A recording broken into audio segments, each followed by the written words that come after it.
This is really a place where we can all get together and share information from each other.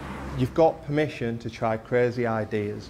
Whether your expectations are met or not is really down to you. If you're thinking about tech, get out of your heads that it's new tech. Simple technology that can change lives. Because I think we should feel like patients, think like clinicians, act like taxpayers, but most importantly, care like relatives.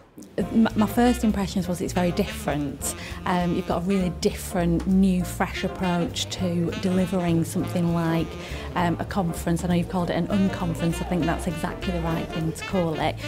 What we tend to do in an unconference is we'll have 3 or 4 very short 5-minute Ignite type presentations, and then we open up the room using our unconference grid, and we invite people who have a question, an idea for a session, a topic they'd like to discuss, to come up and pitch that session to the participants in the room, who will then decide, if there's enough interest, does it go on the board.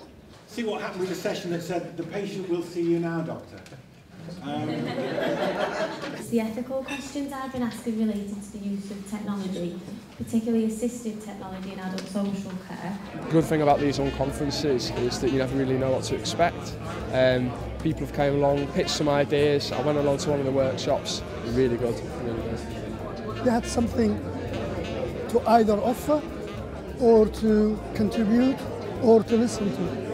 As we got talking, everyone was pitching ideas. Well, I know someone who can help you with this, and I know someone. So I'm hoping there's going to be a lot of exchanging business cards. The Innovation Network is a voluntary getting together of different interested parties, so commissioners, practitioners, service users, carers. We've got the providers, we've got also technology companies and creatives as well from within the city, who are basically getting together because they want to do something to assist us with the challenges we've got in social care. People from health and social care and businesses and academia listen to the views of the end users, and that starts that innovation from a different way than we've traditionally done things. I've come up with a list of actions from the day. As I've been going through the day, I've been making notes, not just about what has been said, but also where I've got connections and things that I can take forward. And we've all decided we're going to share time bank the rooms we use for innovation workshops, so that we can go to the Blue Coat one day and they can come to our innovation space and we can start to mix things up a bit more.